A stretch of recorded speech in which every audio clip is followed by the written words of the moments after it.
7:26. Seguro que si hubiésemos dado este examen, este alumno ya tiene 0, pues, porque no iba a entrar al aula virtual. Bien, jóvenes, entonces, de una vez avancemos, vamos a ver el tema. Esta vez nos toca ver el tema de diseño de vigas de sección T. Diseño de vigas de sección T a flexión 5. También se le llama vigas placa. A las vigas de sección T también se les denomina vigas placa. Pues bien, este video tiene una duración de 35 minutos. Luego de que concluya, vamos a continuar pasando clases hasta las 9:15. Bien, joven. Entonces, voy adelante.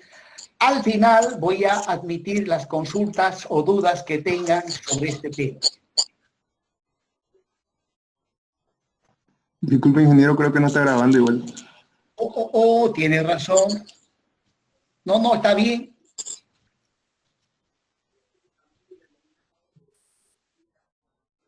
Ingeniero, me retiré de mi otro dispositivo por si las dudas estoy con el de la computadora.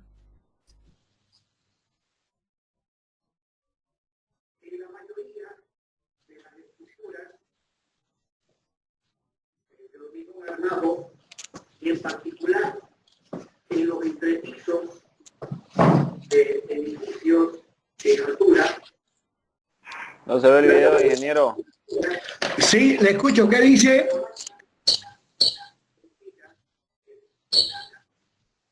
Hola, ¿qué dice? No está compartiendo el video, digo, no está compartiendo el video todavía. No puede ser, si hace rato ya envié presentar toda la pantalla. Meet. Ahí está, dice estar presentando. Mire, si ahorita le doy acá, deja de presentar. El dispositivo de usted debe estar, habrá que configurarlo. Lo demás que dicen, ¿están viendo? Estaba bien, ingeniero. Está, pero solo audio, ingeniero, no sale la imagen. Sí, solo audio, no se movía la imagen. Solo audio. Sí, pero lo que pasa es que primero está explicando. Sí, primero No está le explicando escuché un poco. Primero está explicando un poco del tema y después recién entra lo que es video. Claro, estoy Está bien, primeramente, ingeniero. Está bien su video. primeramente charlándoselas. Después ya aparece la piel. Claro, ya.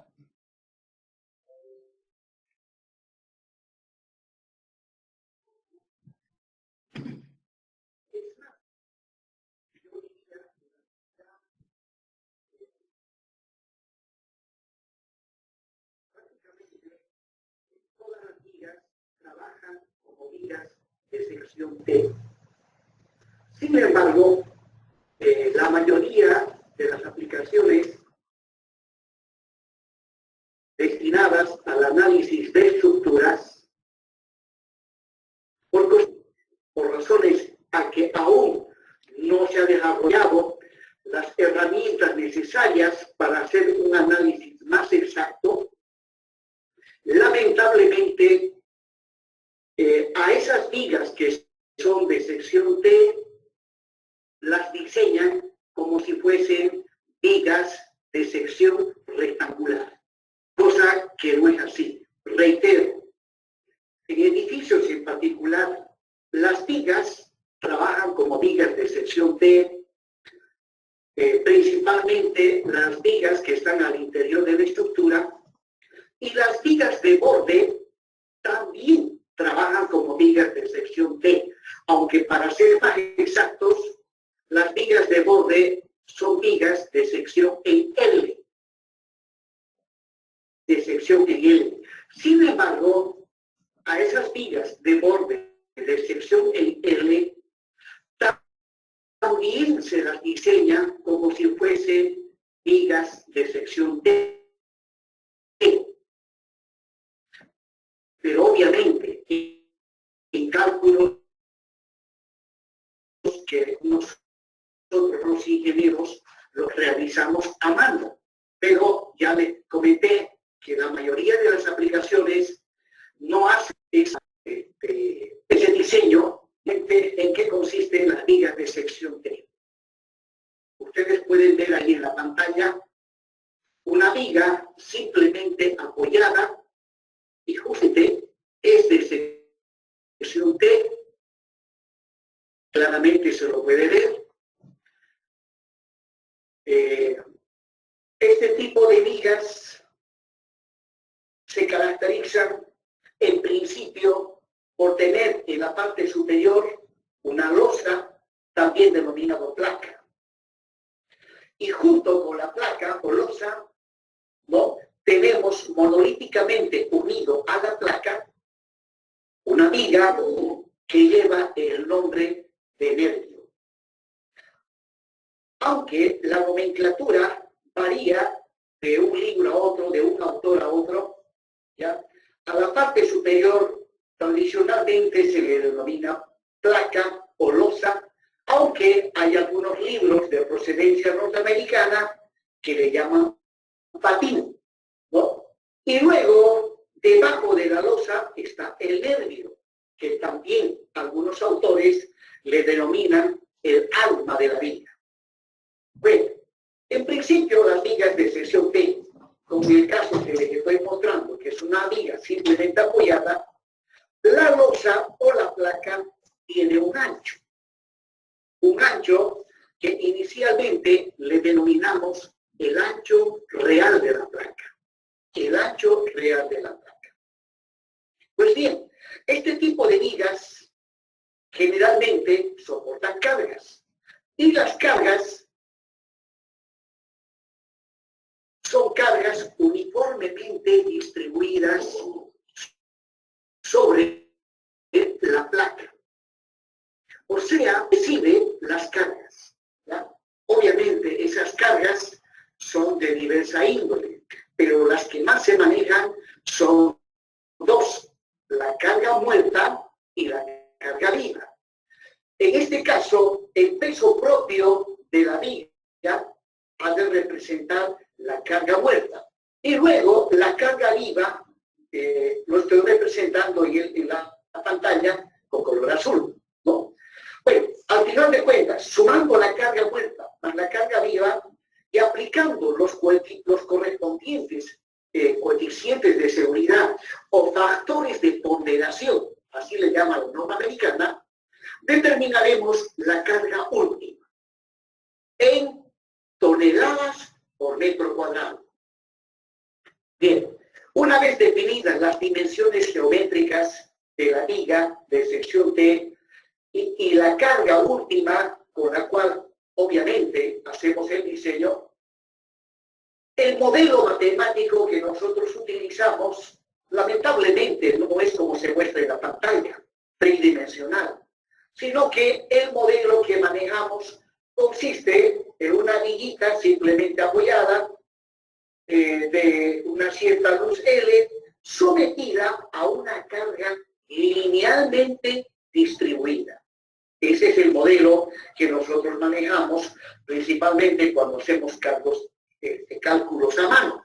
O sea, la carga que se encuentra distribuida en un área, al final lo distribuimos a lo largo de una línea, por lo tanto, esa carga ha de estar expresado en toneladas por metro lineal, al cual lo estoy identificando con Q sub O'.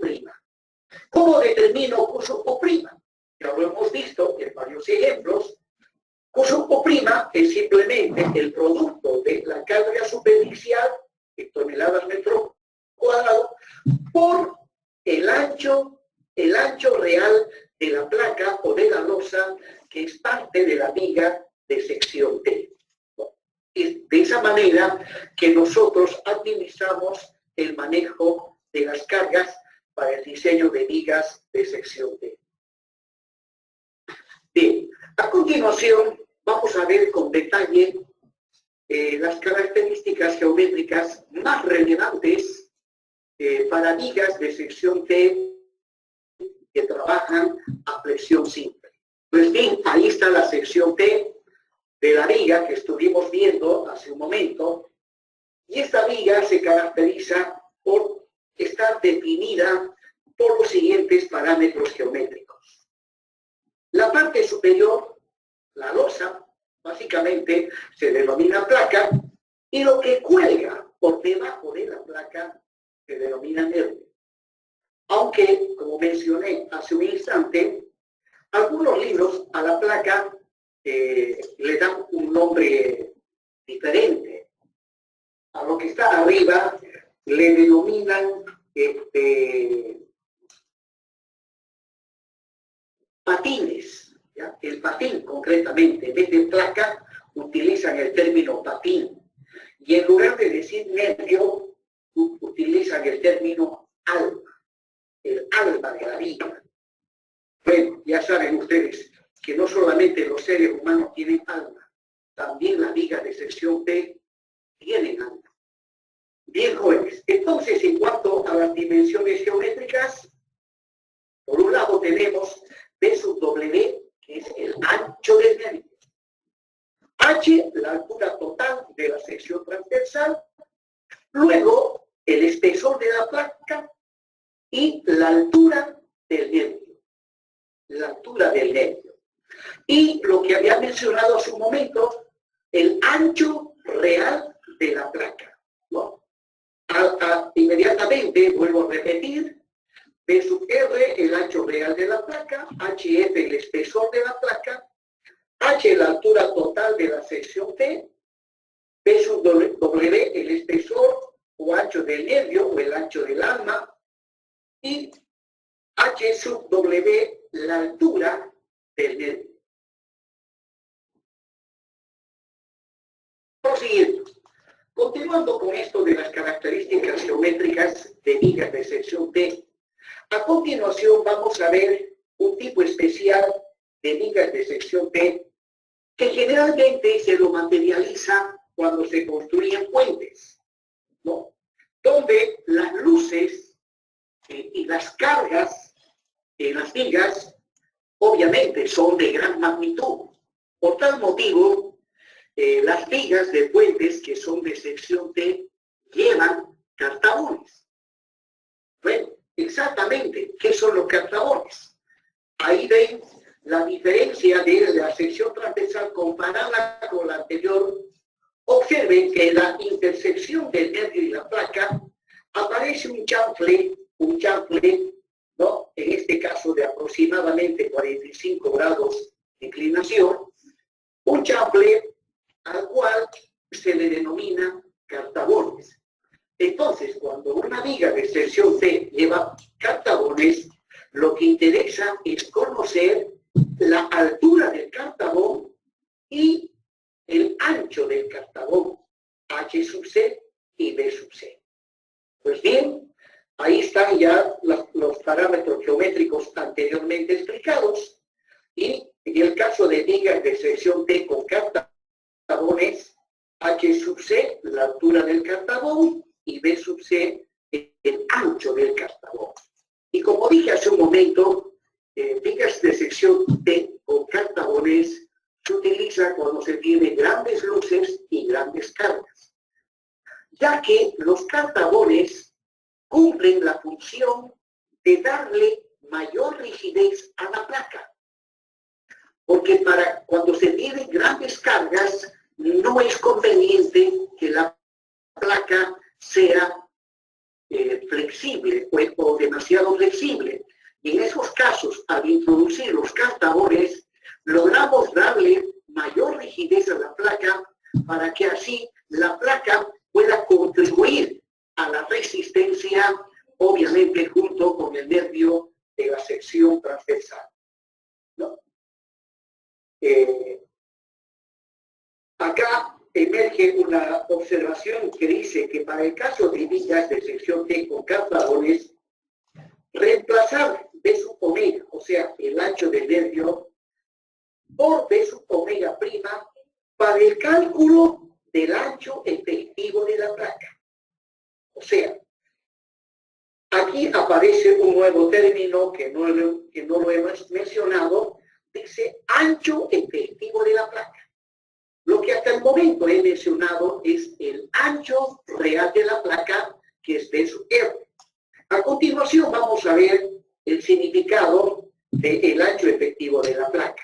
De todas maneras, Para calcular el ancho efectivo de la placa, se suele reemplazar el ancho del nervio por un valor de sub omega prima, donde de sub omega prima es el ancho del nervio real más 2 veces la altura del cartabón, siempre y cuando la altura del cartabón sea menor a el ancho del cartabón. O bien, B sub B' es igual a B sub B más 2 veces el ancho del cartabón, si es que el ancho del cartabón es menor a la altura del cartabón. ¿No? Son detallitos que hay que tomar en cuenta en el momento que estemos calculando el ancho efectivo de la placa. ¿Pero qué es el ancho efectivo de la placa? Bueno, en los países desarrollados, donde las 24 horas del día hacen investigación científica, ¿no? Leí un artículo de Alemania. Alemania tiene en la actualidad prácticamente 1 millón de científicos que trabajan día y noche. ¿Ustedes saben cuántos tiene Bolivia trabajando día y noche? Hasta donde yo tengo conocimiento, ni uno.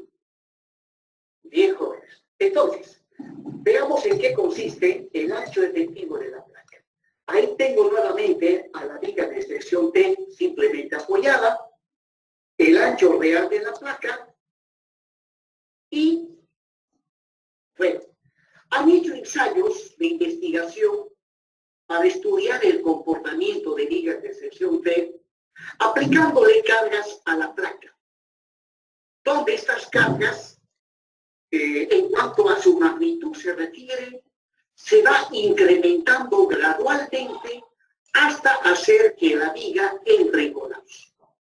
Pues bien, cuando la viga empieza a entrar en colapso, ¿no? Y específicamente la viga que están observando ustedes en la pantalla, que es una viga simplemente apoyada, sometida a una carga uniforme, el momento máximo está en el centro de la viga, ¿no? La viga tendrá una cierta luz L y el momento máximo está a L medios. Pues bien, cuando la viga se aproxima al estado límite último, debido a las cargas, se observa que la placa en su parte superior empieza a presentar unas fisuras debido a las tensiones de compresión. Aparecen unas fisuras en la parte central. Estas fisuras, conforme se va incrementando la carga, también se van incrementando las fisuras. Aumento la carga y esas fisuras siguen avanzando. Sigo aumentando la carga, siguen aumentando las fisuras, hasta que llega un momento en que la viga entra en colapso. En el momento en que entra en colapso, se observa que las fisuras no llegan a cubrir todo el ancho real de la placa. ¿Ya? Resulta que al final queda a ambos lados de la placa parte de la sección que no se fisura y que no participa del colapso de la viga. Pues bien, a todo el ancho que queda fisurado y que es lo que realmente ha participado de la resistencia de la viga, a ese ancho se le denomina ancho efectivo. De ahí que para diseñar vigas de sección T, lo primero que debemos realizar es calcular el ancho efectivo, o sea, el ancho de la placa que ha de participar de la resistencia, ya que sería totalmente incorrecto trabajar con el ancho real, ya que de todo el ancho real, observen, hay parte a ambos lados que no participa de la resistencia. Entonces, repito, uno de los primeros pasos que debemos dar en el diseño de vigas de sección T es determinar el ancho efectivo de la placa D sub E, ¿no? D sub R, el ancho real de la placa, D sub E, el ancho efectivo de la placa, ¿no? Generalmente, el ancho efectivo es menor o igual al ancho real. En algunos casos, obviamente, se misura toda la placa en todo su ancho, y en ese caso, pues, el ancho efectivo llega a ser igual al ancho real de la placa. Bueno, visto de perfil la viga, observaremos que en la parte central, ¿no?, y en la parte superior es donde el hormigón está comprimido, y en el momento del colapso, toda esa zona comprimida ha de fallar por aplastamiento. Ha de fallar por aplastamiento. Eso en cuanto al comportamiento de vigas de sección T cuando éstas trabajan a presión simple. Bien, a continuación vamos a ver los diferentes casos y la forma como la norma americana nos guía para determinar el ancho efectivo de la placa. La norma americana nos da unas fórmulas simplificadas, ¿no?, simplificadas para encontrar el ancho efectivo de la placa. Comparado con la norma europea nos da un procedimiento que no es simplificado. Un procedimiento que nos permite obtener el ancho efectivo de manera totalmente exacta. Bueno, la norma americana siempre ha ido por el camino de la simplificación, y bueno, pues algún día dejará de hacer eso porque no se justifica en los actuales tiempos aplicar métodos simplificados, dado que tenemos computadoras poderosas que calculan y hacen operaciones aritméticas por millones en milésimas de segundo. Bien, veamos. Para el caso de una viga de sección T simple o viga de sección T aislada, este tipo de vigas se presentan en puentes peatonales, ¿no? En puentes peatonales es suficiente una viga de sección T, ¿no?, donde está la placa por donde van a transitar las personas, y el nervio donde se tiene que colocar la armadura trasera. Pues bien, para vigas de sección T aisladas, ¿no?,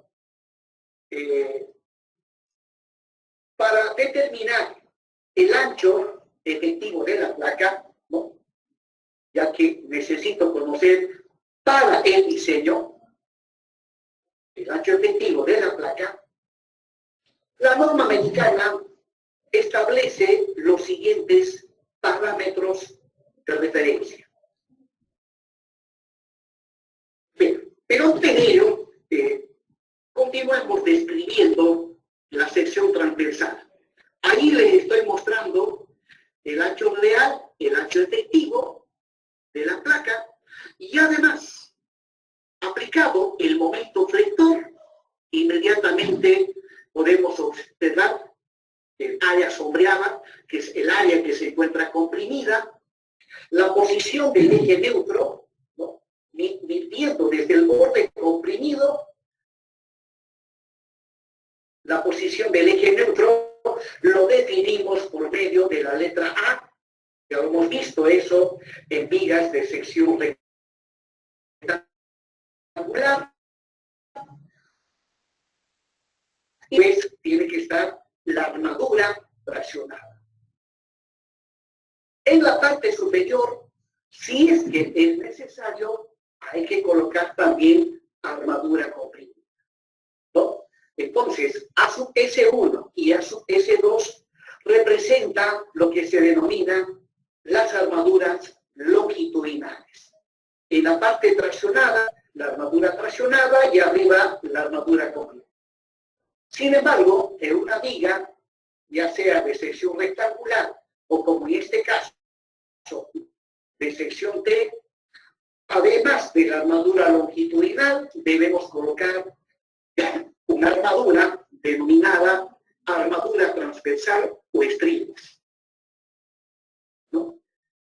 Ahí están los estribos que se deben colocar en el nervio o en el alma de la viga y la armadura que se debe colocar en la placa de una viga de sección T. Bien, entonces, para determinar el ancho efectivo, la norma americana dice o nos define las siguientes condicionantes. Dice que para vigas de sección T simples o vigas de sección T aisladas, el espesor de la placa HF siempre tiene que ser mayor o igual a el espesor del nervio dividido entre 2. Al espesor del nervio dividido entre 2. Ya que si no se llega a cumplir esta relación, eso implica que mi placa es extremadamente flexible y por lo tanto poco ha de contribuir a la resistencia del nervio. Y en esos casos, el nervio se diseña como si fuese una viga de sección rectangular. Luego, ¿qué más dice la norma americana? Dice que el ancho efectivo de la placa tiene que ser menor o igual a 4 veces el espesor del nervio. Sencillo.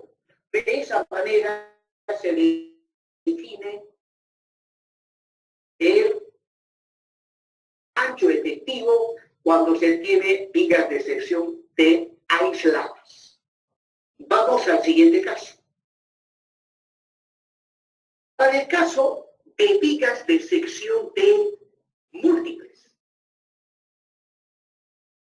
¿Qué son las vigas de sección T múltiples? Ahí ustedes lo van a ver. ¿No? Generalmente, cuando se construye el entrepiso de un edificio o de una estructura destinada a algún uso, ya sea de cap, llevan un conjunto de vigas donde la placa más las vigas forman una sola estructura monolítica. Pues bien, en este caso se tiene pues un conjunto de vigas de sección T múltiples. Y lo que interesa conocer para definir el ancho efectivo de la placa, primeramente es la luz de estas vigas, que lo identifico con la letra L. También necesito conocer, ¿no?, la distancia libre que hay entre las caras internas de los nervios. En este caso, tengo una viga de sección T múltiple con 1, 2, 3, 4 nervios. Ya, necesito conocer la distancia libre entre las caras internas de los nervios, que lo voy a identificar con ASO1. Y desde luego también el espesor de los nervios, B sub omega. Entonces, para este caso, y para calcular el ancho efectivo de la placa B sub E, la norma americana dice que debemos proceder de la siguiente manera. Primero, el ancho efectivo de la placa tiene que ser el menor de los siguientes valores. L sobre 4, o sea, o bien B sub omega, aquí está B sub omega, más 2 veces B sub 1. Observen que en la sección transversal hay un parámetro geométrico que lo he identificado con B sub 1. B sub 1 es aquella partecita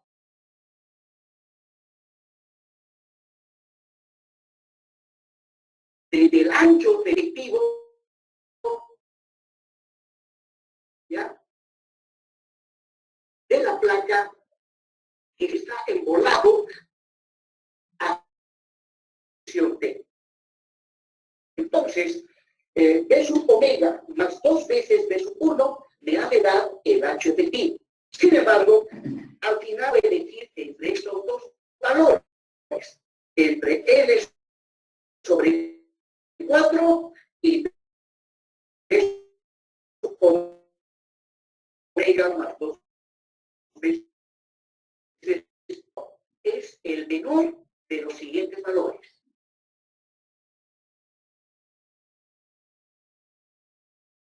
8 veces el espesor de la placa o A sub 1 dividido entre 2. ¿Qué es la escala múltiple? Entonces, para aplicación de sub 1, eligiendo a el menor de estos dos valores. Una vez definido B sub 1, de sección T múltiple.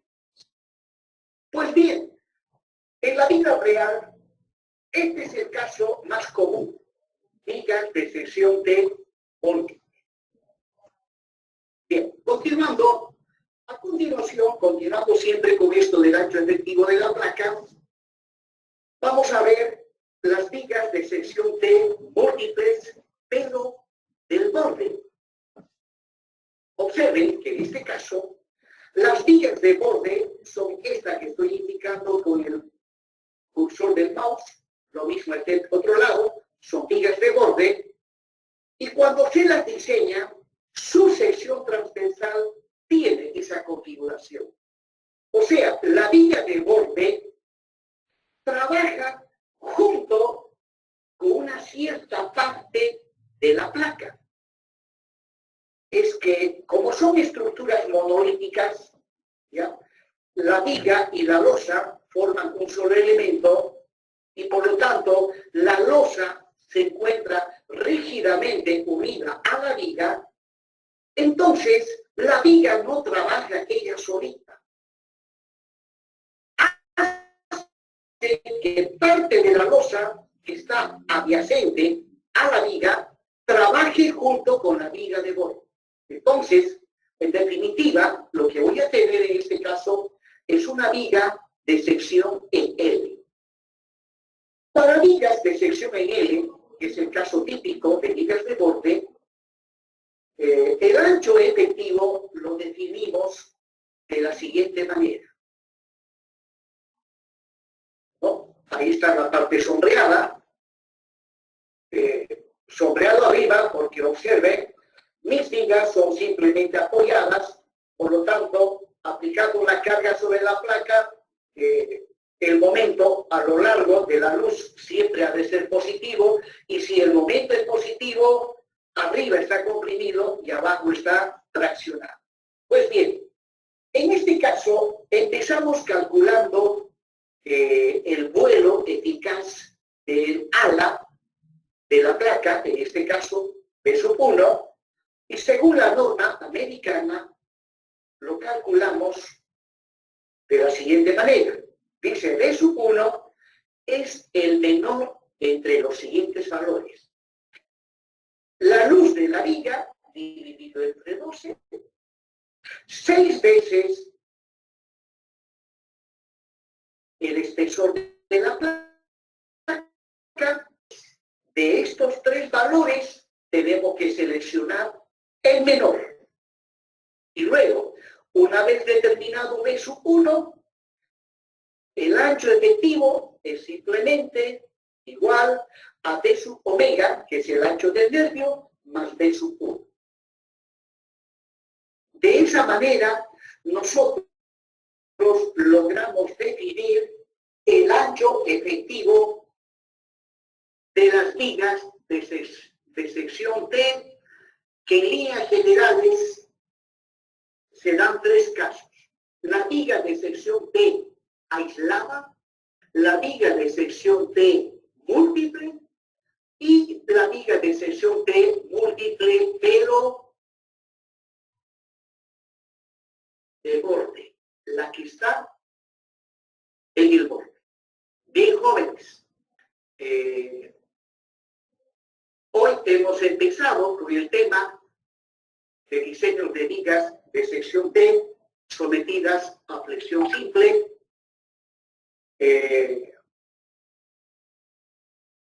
Hoy lo vamos a dejar ahí,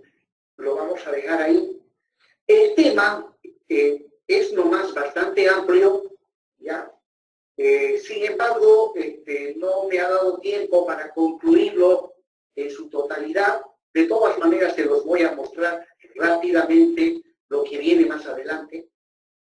Hay que plantearnos las ecuaciones de equilibrio, ¿no? Visto de perfil, vienen las ecuaciones de equilibrio de toda índole, la ecuación de compatibilidad de las deformaciones, y luego, finalmente, uniendo las ecuaciones de equilibrio con la ecuación de compatibilidad de las deformaciones, vamos a tener lo que llamamos las ecuaciones generales absolutas para el diseño a flexión simple.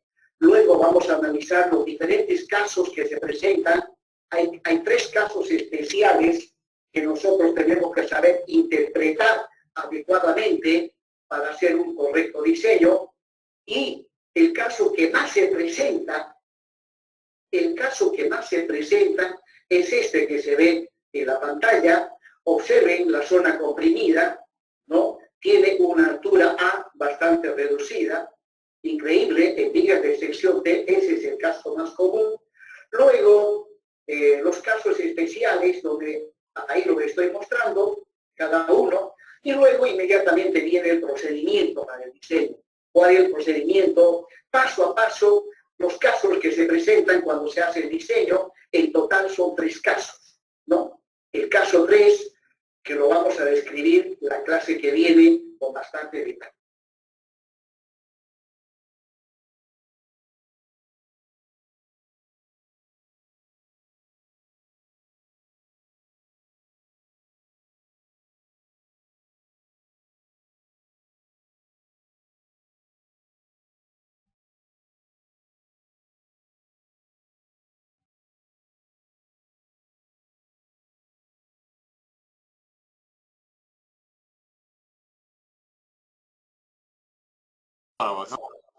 Inge, ya terminó ya terminó el video.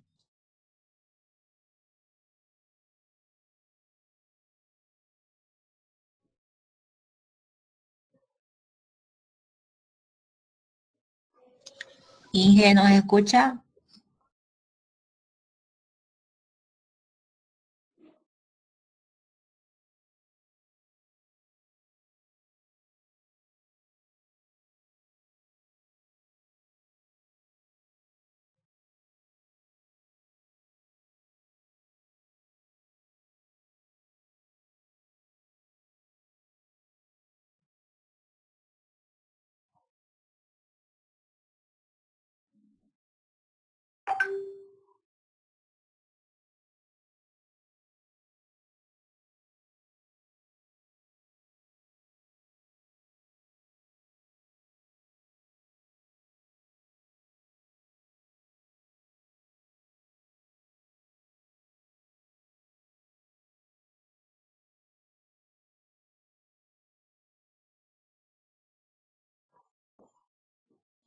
Inge, Jóvenes, van a disculpar por la tengo.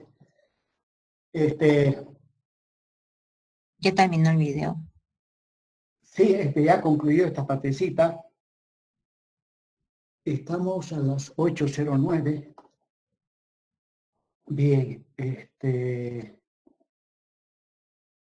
nos vamos a ir a Classroom nuevamente. Vale.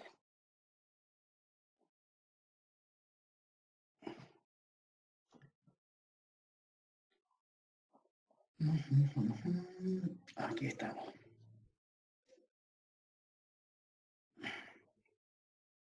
Trabajo en clase. Estamos viendo diseño de vigas de sección T.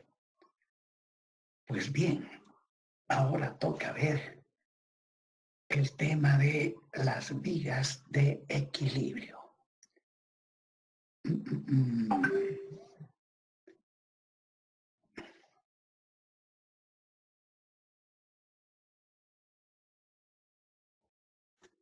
Jóvenes, buenos días a todos.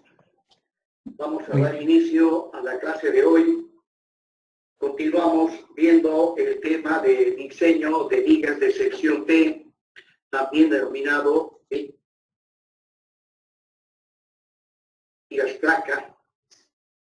Pues bien, la clase anterior hemos aprendido el procedimiento para hallar el ancho efectivo de una placa según los lineamientos establecidos por la norma americana ASI. Pues bien, hoy continuamos con el tema de vigas de sección T o vigas placa. Bien, una de las hipótesis del método o resistencia o método de los estados límites últimos establece que en el diseño de elementos estructurales de hormigón armado tiene que haber equilibrio estático entre las solicitaciones actuantes y las solicitaciones resistentes, ¿no? Esta hipótesis no es otra cosa que una aplicación de la tercera ley de Newton de acción y reacción.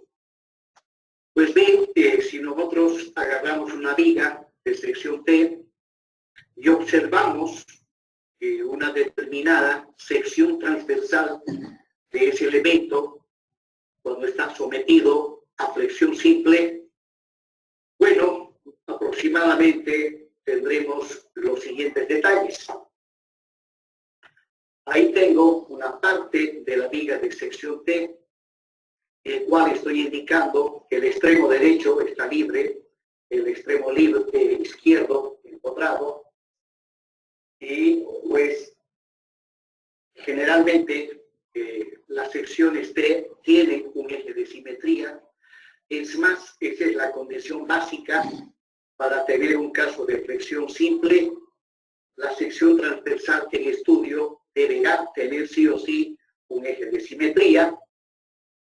Y por otro lado, de aquí en adelante, para el análisis y diseño de una viga de sección T, sí o sí tenemos que trabajar con el ancho efectivo, ya que de todo el ancho real de la placa, de la viga de sección T, el ancho efectivo es aquel ancho de la placa que realmente participa y contribuye a la resistencia. Pues bien, la placa tiene un espesor que lo hemos identificado con H sub S, y si nosotros aplicamos un momento flector, donde ese momento flector inicialmente está referido al eje longitudinal baricéntrico de la sección transversal, primero que toda viga de sección T de hormigón armado lleva barras de acero en la parte inferior, cerca del borde inferior del nervio, y también lleva armadura en la placa, cerca del borde superior de la placa. Y pues, si nosotros aplicamos un momento flector, en este caso el momento nominal, recuerden que denominamos valores nominales a los esfuerzos internos sin tomar en cuenta los defectos de construcción. En otras palabras, sin tomar en cuenta los errores que cometen los seres humanos. Pues bien, entonces si nosotros le aplicamos un momento flector a esa sección transversal, observaremos que debido al momento flector, inducimos tensiones de compresión sobre la sección transversal y principalmente observen la placa de la sección. En el caso que estoy mostrando, la placa se encuentra totalmente comprimida y una parte del nervio también se encuentra comprimida. Utilizando de manera más estricta la nomenclatura de la norma americana ASI, el patín se encuentra totalmente comprimido y el alma de la viga, parte del alma de la viga, también se encuentra comprimido. Además, observe que la zona comprimida, que está sombreada, tiene la forma de una letra T. ¿Ya? En el análisis estructural de vigas de sección T, lo que principalmente interesa no es exactamente la forma de la sección transversal. Lo que realmente interesa es la forma que tiene la zona comprimida. Si la zona comprimida tiene la forma de una letra T, entonces es pues una viga genuina de sección T. Pero si la zona comprimida no tiene la forma de una letra T, entonces no es una viga de sección T. ¿No? Ese es el detalle importante que hay que tomar en cuenta. Bien, ¿qué más tenemos cuando a una viga de sección T le aplicamos un momento flector? Pues bien, aparece una zona que está comprimida y en este caso en la parte inferior vamos a tener una zona que está traccionada, la que está por debajo del eje neutro. Recuerden que la norma americana, en cuanto a la posición del eje neutro, trabaja mediante un método simplificado, donde midiendo desde el borde comprimido, ¿no? La variable que me define la posición del eje neutro es la letra A, ¿no?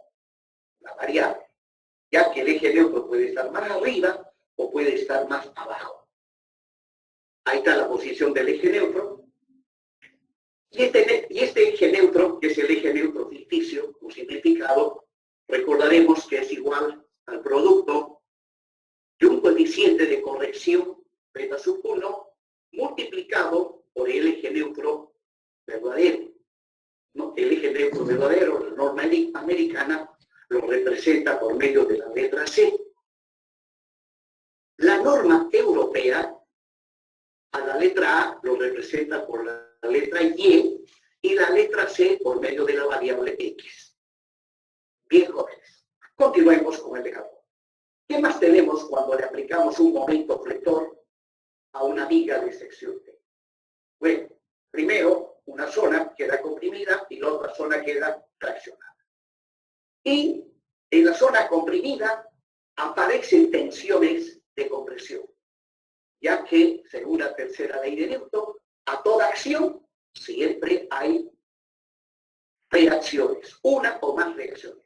Entonces, si yo aplico el momento, inmediatamente el hormigón reacciona mediante tensiones de compresión. Cuanto mayor el momento, mayor será la reacción del hormigón a través de tensiones de compresión, que le vamos a llamar sigma C. Y en el método simplificado que estamos viendo, se asume que las tensiones de compresión son uniformes y constantes hasta llegar a eje neutro. Obviamente, según sus conocimientos de resistencia de los materiales, eso es falso, ya que conforme nos acercamos al eje neutro, las tensiones y las deformaciones van disminuyendo hasta que justo donde está el eje neutro, las tensiones y las deformaciones son nulas, son cero. Eso es lo correcto. Pero en este método simplificado se asume, por simplicidad, obviamente, que las tensiones son uniformes. Sigma C, ¿no? Son uniformes. Desde el borde superior hasta donde está el eje neutro. Donde sigma C, según la norma americana, es constante y de magnitud igual a 0,85 de FC'. FC', la resistencia especificada del hormigón a compresión simple. Bueno, ¿qué más tenemos? Aplicado el momento, las armaduras que están en la zona comprimida también reaccionan, ya que a toda acción siempre hay una reacción. Reaccionan mediante fuerzas, obviamente, que se oponen a la acción que produce el momento vector. Y la armadura que se encuentra en la parte traccionada también ha de reaccionar.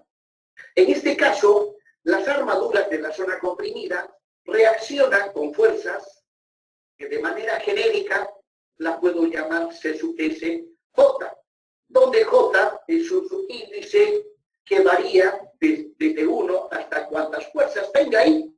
En este caso tengo 1, 2, 3, 4, 5, 6. Y en la zona traccionada, ¿no?, la armadura reacciona con fuerzas oponiéndose a la acción que produce el momento. ¿Qué acción produce el momento a la armadura que está en la zona inferior? La somete a tracción. Pues a toda acción hay una reacción en sentido contrario, pero de igual magnitud. Pues bien, las armaduras de la zona traccionada estarán sometidas a fuerzas de sub SI, donde I es una variable que va desde 1, en este caso, hasta 3, ya que tengo 3 fuerzas de reacción en la armadura traccionada. Entonces, ahí he descrito paso a paso el mecanismo de cómo funciona el mecanismo de resistencia de una viga de sección T. P sub W, recordarán ustedes, es el ancho del nervio o del alma de la viga. Pues bien, aplicando esa expresión que la conocemos de física 1, ¿no?, la tensión es fuerza sobre área, despejando la fuerza, toda fuerza es el producto, toda fuerza aplicada sobre un material es igual a la tensión que produce la fuerza en el material por el área sobre el cual se haya distribuida esa fuerza. Muy bien, entonces aplicando esa información voy a poder calcular la resultante de las solicitaciones resistentes que acabo de explicar.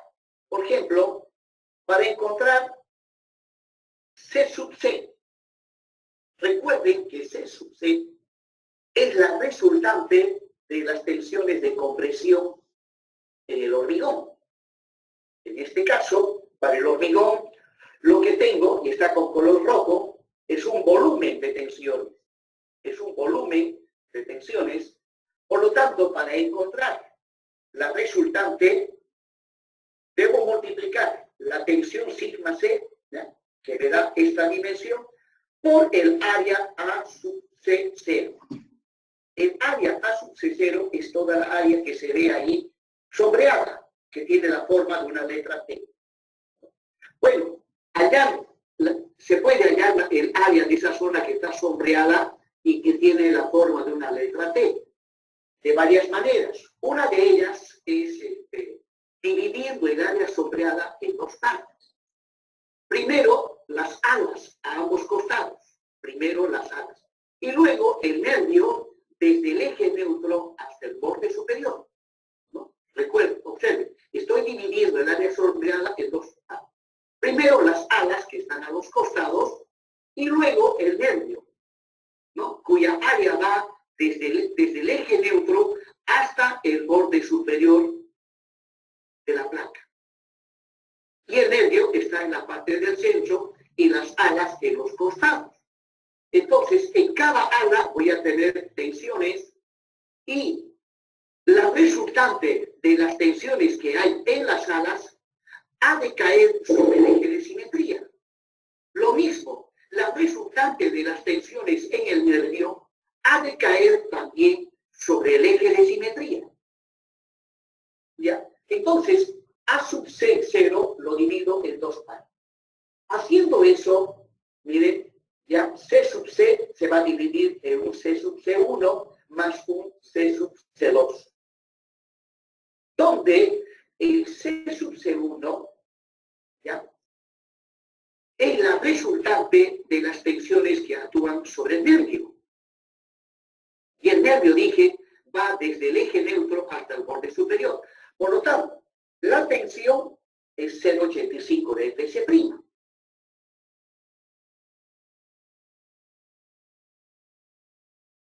Multiplica la altura hasta el borde superior de la placa, es A. Y de esa manera llego a obtener C sub 1. Ahora, la resultante correspondiente a las tensiones que están en las alas. En la ala de la izquierda voy a tener una resultante. En la ala de la derecha voy a tener otra resultante. Sumando a ambas, la resultante ha de caer sobre el eje de simetría. Y ahí está. C sub C2 es la tensión, que es constante, 0,85 Fs', por el área correspondiente a las alas. El área correspondiente a las alas es P sub E, el ancho efectivo, al cual le tengo que restar el ancho del nervio. Le resto el ancho del nervio y de esa manera voy a tener la longitud total correspondiente a las alas, que multiplicado por HF, me ha de dar el área de las alas, que multiplicado por la tensión constante 0,85 Fs', me ha de dar la resultante de las tensiones correspondientes a las alas. En cuanto a las armaduras, bueno, acá estoy haciendo, reemplazando la ecuación de arriba, C1 más C2, reemplazando y factorizando el término común, donde el factor común es 0,85 Fs', llego a obtener la resultante del diagrama de tensiones de compresión en el hormigón. En cuanto a las armaduras, ¿no?, C sub S es la fuerza en las armaduras. La resultante es simplemente la sumatoria de todas las fuerzas que aparecen en cada una de las barras que están en la zona comprimida, ¿no? Y la resultante de las fuerzas en la parte traccional simplemente es la sumatoria de cada una de las fuerzas que aparecen en cada una de las armaduras que están en la zona traccional, ¿no? De esa manera enfocamos la determinación de las solicitaciones actuantes y resistentes, aunque aquí hay una sola solicitación actuante, que es el momento nominal, pero hay varias solicitaciones resistentes. Bien, continuando con este análisis, y esta vez visto de perfil, ya no en 3D, voy a utilizar todo lo que hemos visto en la anterior diapositiva, ¿no? HF es el espesor de la placa, D es la altura útil por la altura eficaz. Recuerden que la altura eficaz es la distancia del borde comprimido al baricentro de la armadura fraccionada. Ahí está la solicitación actuante e inmediatamente tendré que dibujar las solicitaciones resistentes. Pero antes de ello, al aplicar el momento, automáticamente aparece el eje neutro, que me dice que del eje neutro para arriba está comprimido, del eje neutro para abajo está fraccionado, y que el eje neutro es un eje neutro simplificado, ficticio, que es igual a un coeficiente de corrección beta sub 1 por el eje neutro verdadero. Y bueno, en la zona comprimida aparecen las fuerzas de reacción, en la armadura comprimida, que le llamamos C sub S, las fuerzas de reacción en la armadura, disculpen, las fuerzas de reacción del hormigón, C sub C1, y la fuerza de compresión. Recuerden que la zona comprimida lo hemos dividido en dos partes, ¿no? Una parte que es el nervio, que está en el centro, y la otra parte son las alas. Pero este dibujito tiene un error. ¿Alguien me dice cuál es ese error?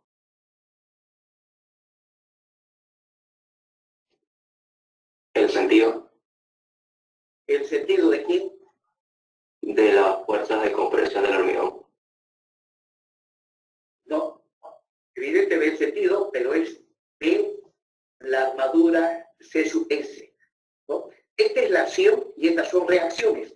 Recuerden que la acción que hace, la acción comprime a todo lo que está por encima del eje neutro, lo comprime de derecha a izquierda, e inmediatamente los materiales reaccionan con fuerzas que van de izquierda a derecha en la zona comprimida. Por lo tanto, el error, voy a corregir por ahora una pequeña pausa. Entonces, continuando, veamos, ahora sí, se supese la reacción de las armaduras. Al ser comprimidas, las armaduras reaccionan. El hormigón, al ser comprimido, reacciona, pero recuerden que lo hemos dividido en dos partes, en C sub C1 y C sub C2. Eso en la zona comprimida y T sub S. Entonces, en definitiva, ahí tengo la solicitación actuante desde el momento y las solicitaciones resistentes. Y ahora, mire, necesito distancias. C sub S2 es la resultante correspondiente a las alas. Las alas tienen un espesor H sub F. Por lo tanto, la resultante de las alas C sub S2 ha de estar justo a la mitad de H sub F. Entonces, midiendo desde el borde superior, C sub CF ha de estar a HF dividido entre 2. C sub S1 es la resultante de las tensiones en el nervio. Y la parte comprimida del nervio va desde el eje neutro hasta el borde comprimido en el nervio. Y la resultante puede estar, pues, como las tensiones son uniformes y constantes, entonces esta resultante C sub C1 del nervio tendrá que estar a la mitad de A, a la mitad de la altura útil, a menos. Luego, otras dimensiones geométricas, otras características geométricas que tengo que anotar, es A sub S2, que es la armadura comprimida, A sub S1, la armadura traccionada, el recubrimiento mecánico de la armadura comprimida, y luego lo que resta hasta abajo es la altura eficaz menos ese recubrimiento. Y finalmente, la distancia que hay de C sub S2 a la armadura traccionada es la altura útil menos HF sobre 2. Y la distancia que hay de las resultantes C sub C1 es la altura útil menos A medios. Pues bien, con toda esa información ahora estoy en condiciones de plantearme las ecuaciones de equilibrio, ¿no? Repasemos, esto ya lo hemos visto en la anterior diapositiva, C sub C1 tiene ese valor y C sub C2 habíamos obtenido ese valor. Necesito tenerlo a la vista para poder plantearme las ecuaciones de equilibrio. Por otro lado, P sub S es sigma S1 por A sub S1. La fuerza resultante es la fuerza resultante sobre un material es igual a la tensión provocada en ese material por esa fuerza y por el área sobre el cual se distribuye esa fuerza, ¿no? Lo mismo para la armadura comprimida. Pues bien, ecuación de equilibrio, sumatoria de fuerzas horizontales igual a 0. Entonces voy a tener lo siguiente, C sub C1 más C sub C2 más C sub S, todos positivos, y menos T sub S.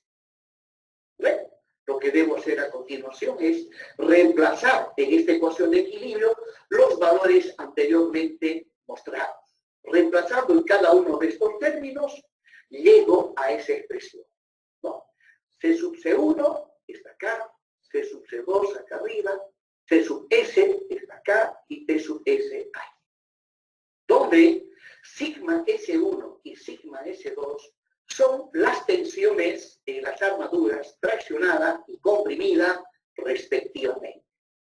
A sub S1 y A sub S2 son las secciones transversales de las armaduras traccionada y comprimida, ¿no? A es la variable que me da la posición del eje neutro, B sub E es el ancho efectivo de la placa, B sub omega el ancho del nervio o del alma de la viga, y HF el espesor de la placa. Bueno,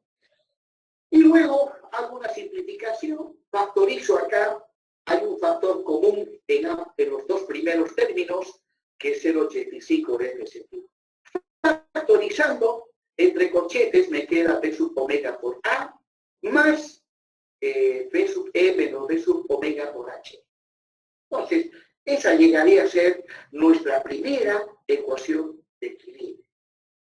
Esto de acá llegaría a ser la primera ecuación de equilibrio.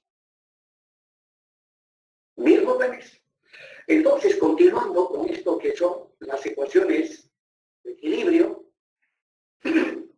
ahí tengo nuevamente la lista del perfil analizada en la anterior diapositiva, ¿no? Donde se observa la solicitación actuante y las solicitaciones resistentes a el eje neutro ficticio, que es igual a beta sub 1 por el eje neutro verdadero. Y también recordemos que C sub 1, la resultante de las tensiones de compresión en el nervio y la resultante de las tensiones de compresión en las alas, la fuerza resultante en la armadura traccionada y la fuerza resultante en la armadura contingida. Pues bien, ahora nos vamos a plantear la ecuación de sumatoria de momentos con respecto al punto O. ¿Dónde está el punto O? Pues bien, ahí está el punto O. Está por donde pasa la armadura traccionada. Pues bien, tomando sumatoria de momentos con respecto al punto O, interviene obviamente el momento con signo positivo y las reacciones, las fuerzas de reacción CC1, CC2 y C sub S, ¿no? Con signo negativo. Y ahí va, ¿no? M sub N positivo, menos C sub C1 por su brazo de palanca. En este caso, el brazo de palanca de esta fuerza con respecto al punto O es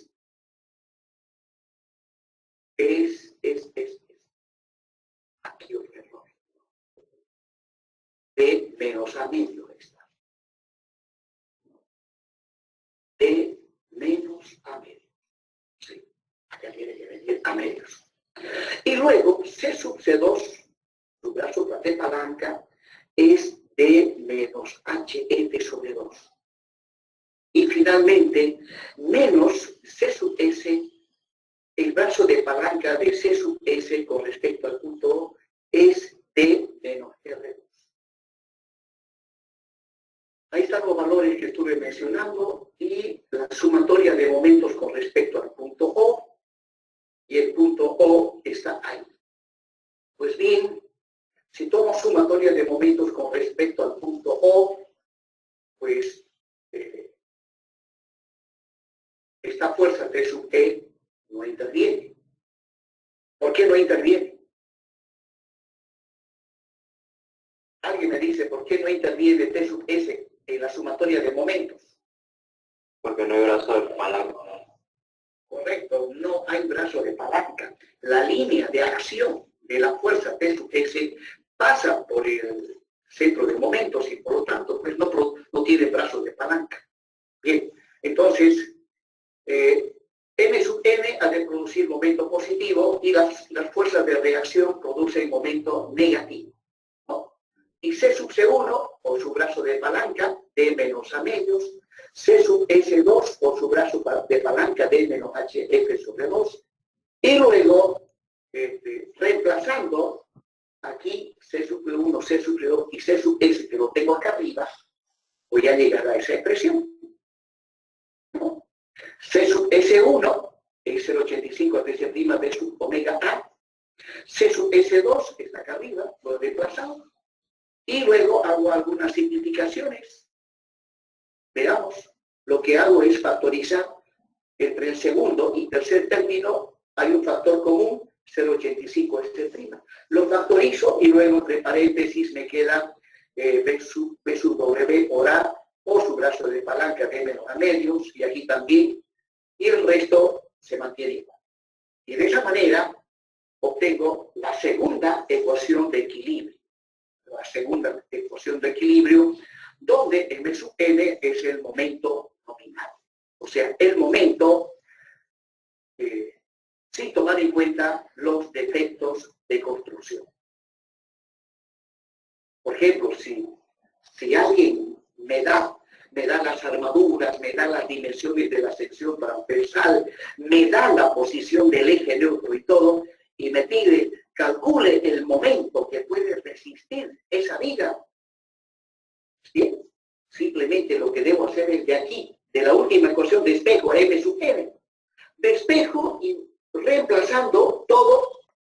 tener el momento que resiste la viga.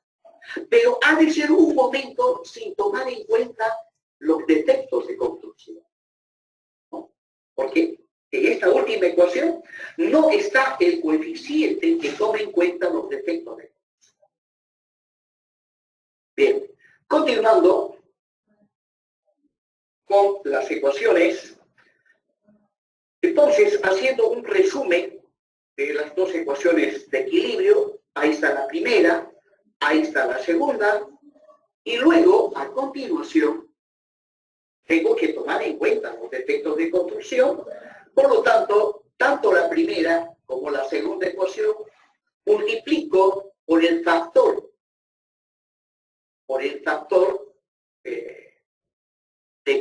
que tome en cuenta los defectos de construcción, que es phi, multiplicando por phi ambas ecuaciones, ¿no? Cuando multiplique mn por phi, el producto de phi por mn me da el momento último. O sea, el momento que realmente ha de resistir la viga. Y este coeficiente phi, recuerden ustedes que para flexión simple vale 0,9. O sea, para tomar en cuenta los defectos de construcción, al momento nominal lo reducimos en un 10%. Bien, entonces, multiplicando ambas ecuaciones por phi, al final nuestras ecuaciones para el diseño vienen dadas por esa expresión. Donde en la segunda ecuación, en la ecuación de momentos, ya no interviene el momento nominal, sino el momento último. Eso es lo que se quiere, al final de cuentas, para el diseño. Pero resulta que estas dos ecuaciones de equilibrio no son suficientes. Necesito la ecuación de las deformaciones, la ecuación de compatibilidad de las deformaciones. Bueno, y aquí aplicamos la hipótesis de Bernoulli, como ya lo hemos hecho en vigas de sección rectangular. El tratamiento para vigas de sección T es idéntico. Las secciones planas se mantienen planas hasta la rotura. Entonces, aplicado el momento flector sobre la viga, pues ella se ha de deformar. Donde el hormigón en la parte superior es comprimido y sufre un aplastamiento, una deformación, E sub C. La armadura traccionada sufre un alargamiento, que le llamamos E sub S1, y la armadura comprimida sufre un aplastamiento, que le llamamos E sub S2. Ahí está la posición del eje neutro, que midiendo desde arriba se encuentra a una distancia C. ¿No? C, recuerden que es el eje neutro verdadero, no es el eje neutro simplificado. Para poder plantear las ecuaciones de compatibilidad de las deformaciones, tenemos que trabajar, en principio, con el eje neutro verdadero. ¿Qué más tenemos? Ahí está la altura útil, la altura eficaz, el recubrimiento mecánico de la armadura comprimida, y esa distancia es igual a B menos R. Luego, la distancia de la armadura comprimida al eje neutro es C menos R2. Y luego la distancia del eje neutro a la armadura traccionada es la altura útil menos C. Pues bien, con toda esa información y aplicando la función tangente a el ángulo que hay entre el plano sin deformar y el plano deformado, ¿ya? Ahí donde está el eje neutro, entre esos dos planos hay un ángulo.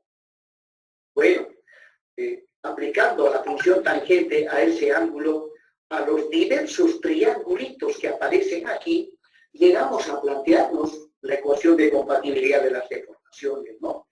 Que dice que E sub C es AC, E sub S2 es AC menos R2 y E sub S1 es AB menos C. Esa es la ecuación de compatibilidad de las deformaciones, solo que ahora, aplicando las condicionantes que dice la norma americana, E sub C, según la norma americana, el aplastamiento del hormigón, sea cual fuese la posición del eje neutro, vale 0.03. obviamente eso no es cierto. Luego, otra simplificación, ¿no? Bueno, repito, esto está en 003 y aquí está el 3 por 1000. Ahora, para diseño dúctil y económico, recuerden, para diseño dúctil y económico, según la norma americana, la armadura traccionada deberá tener un alargamiento mayor o igual a 0.000, o sea, mayor o igual al 5 por 1000. Luego, entonces, si el aplastamiento del hormigón es 3 por 1000, lo emplazamos y de esa manera cumplimos lo que dice la norma americana, pero ahora la norma americana trabaja con el eje neutro ficticio, no trabaja con el eje neutro verdadero. Y nuestra ecuación de compatibilidad de las deformaciones está con el eje neutro verdadero. Entonces tengo que hacer un cambio de variable. Para ello, multiplico la ecuación de compatibilidad por 1 dividido entre beta 1. Recuerden que beta sub 1 es el coeficiente de corrección. Entonces yo multiplico por 1 sobre beta 1, este beta 1 ha de afectar a los términos que están en el denominador. Por lo tanto, beta sub 1 va a multiplicar a C. Y C multiplicado por beta 1 me da el eje neutro ficticio. Lo mismo en el segundo término. Beta 1 por C es A, menos beta 1 por R2. Luego beta 1 por D, menos beta 1 por C. Y beta 1 por C es A. Es decir, haciendo todo eso, llegamos a obtener la ecuación de compatibilidad de las deformaciones, donde aquí ya trabajamos con el eje neutro. Esa es la ecuación de compatibilidad de las deformaciones. Pues bien, haciendo un resumen de lo que hemos obtenido, ahí están las ecuaciones de equilibrio y la ecuación de compatibilidad de las deformaciones. Esas son las tres ecuaciones que nosotros utilizamos para diseñar a flexión simple, para el diseño de vigas de sección T a flexión simple. Bien, jóvenes, ya estamos cerca de las 9 de la mañana, tengo clases de física. Este tema lo vamos a terminar el día lunes. Y lo que viene a continuación es algo bastante interesante. Bastante interesante. Y bueno, le daremos una llatita a esto. Para retirarnos pacíficamente, una llatita. Continuando. Cuando diseñamos vigas de sección T a flexión simple, hay unos casos especiales que se suelen presentar. Son casos muy especiales que se suelen presentar y además estos casos especiales que vamos a ver a continuación son los puntos o el marco de referencia que nos guía el camino que debemos seguir para el diseño. Y son los siguientes, los casos especiales. El caso especial 1. ¿No? Tengo una viga de sección T al cual le aplico un momento. Bien, veamos por qué digo que este es un caso especial 1. Porque al aplicar el momento, observen, la zona comprimida comprende toda la placa de la viga de sección T. Observen que por debajo de la placa el nervio no interviene. Por debajo de la placa, del borde inferior de la placa, el nervio no interviene. Donde, midiendo desde el borde superior, el eje neutro está a una distancia A que es igual al espesor de la placa. ¿Ya?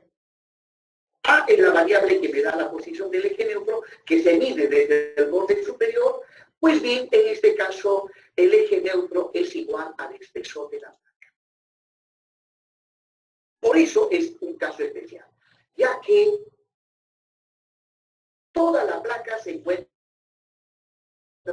comprimida. Pues bien, en estas condiciones, al momento solicitante le vamos a llamar M sub 0.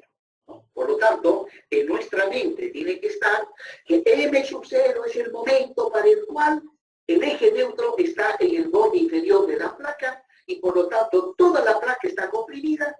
Y observen además que la forma que tiene la zona comprimida tiene la forma de un rectángulo, no tiene la forma de una letra P, tiene la forma de un rectángulo. Por lo tanto, cuando se presenta este caso especial, se diseñan las armaduras como viga rectangular. ¿Ya? Esto no es viga T, es viga rectangular. Para que sea viga T, la zona comprimida debe tener la forma de una letra. Resulta que bajo estas condiciones tenemos que calcular la armadura traccionada, obligadamente la zona traccionada tiene que ir a armadura, y resulta que no es necesario colocar armadura comprimida y que bajo estas condiciones la armadura traccionada siempre llega a tener un alargamiento mayor a 0.05. Por lo tanto, siempre el diseño ha de ser dúctil y económico. El otro caso especial, tengo mi viga y le aplicamos un momento. Veamos por qué este es el caso especial 2. Aplicando el momento, se observa que la zona comprimida cubre toda la placa y parte del nervio. Pero observen con la siguiente condición. El eje neutro que se mide desde el borde superior comprimido, el eje neutro, o sea, la variable A, es igual al A sublímite. Es igual al A sublímite. Bueno, entonces, es un caso especial porque el eje neutro es igual al A sublímite. ¿Qué es el A sublímite? Eso lo veremos más adelante. Aunque ya lo hemos visto cuando vimos vigas de sección rectangular. Pues bien, cuando el eje neutro es igual al A sublímite, al momento M sub U, que es la solicitación actuante, le vamos a llamar M sub N. Y si sobre la viga de sección D actúa el momento y ese momento es igual al momento M sub M, entonces significa que el eje neutro es igual al A sublímite y el A sublímite, recuerden, para un hormigón cuya resistencia es menor o igual a 280, menor o igual a 280, el A sublímite es 0,3185 de la altura útil. Porque si la resistencia del hormigón es mayor a 280 y menor a 560, entonces tenemos que calcular su correspondiente A sublímite. Bueno, luego, para este caso especial, la armadura traccionada hay que calcular. Se calcula de manera tal, la armadura comprimida sea 0. Y para este caso especial, la armadura traccionada, en el momento de la rotura, tiene exactamente este valor. S1 es igual a 0,05. O sea, si ustedes recuerdan lo que vimos en diseño de vigas rectangulares, en este caso el S1 es igual al E sublímite. Recuerden que el E sublímite es igual a 0.05. Y finalmente, bueno, y también el diseño es dúctil y económico. Recuerden que para que sea dúctil, la armadura traccionada tiene que tener una deformación mayor o igual a 0.05.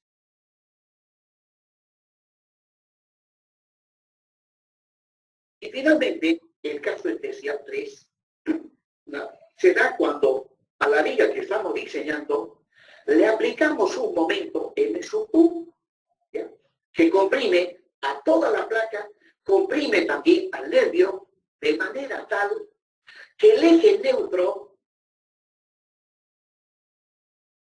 es mayor a su valor límite. mayor a su valor límite. O en otras palabras, el momento M sub U es mayor al momento M sub N.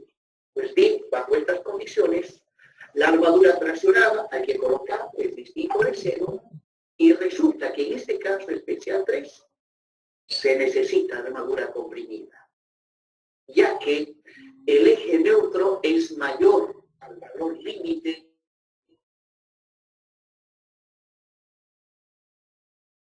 y en esta tiene una deformación menor a 0,05. Por lo tanto, el diseño no es dúctil ni es económico. El diseño es frágil y antieconómico. Bueno, sin embargo, como veremos más adelante en la próxima clase, si se presenta el caso especial, resulta que, menos mal, esto tiene un arreglo. Tiene un arreglo. Como dice por ahí, en la vida todo tiene solución, excepto la muerte. Y es verdad, algún día cuando estén pasando por problemas, y problemas graves, siempre tengan la esperanza que hay solución. Lo único que no tiene solución es la muerte. Bien, jóvenes. Entonces, el caso especial, aunque da una solución frágil y antieconómica, resulta que podemos obligarlo a que modifique su comportamiento y se convierta en un diseño propio. Bien, jóvenes. Con esto hemos concluido la clase de hoy. Bien, jóvenes, estamos casi sobre las 9 de la mañana. Bien, en estas clases hemos visto, Buenos días a todos. hemos visto Vamos a dar la introducción a vigas de sección P y también hemos logrado deducir las ecuaciones de equilibrio y principalmente hemos visto los casos especiales, ¿no? Principalmente el caso 1 y el caso 2, que en la siguiente clase los vamos a utilizar para ver cuál es el procedimiento para el diseño de vigas placa o vigas de sección T. Bien, jóvenes, hemos concluido por hoy. Me estaría despidiendo hasta el próximo lunes. Entre el lunes y el miércoles voy a definir la fecha del examen. Bien, jóvenes, ¿alguna duda, alguna consulta?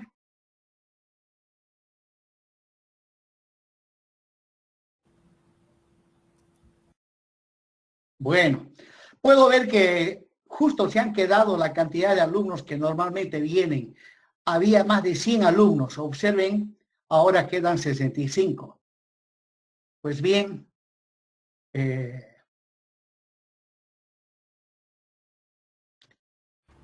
han ido, los que no vienen se han ido.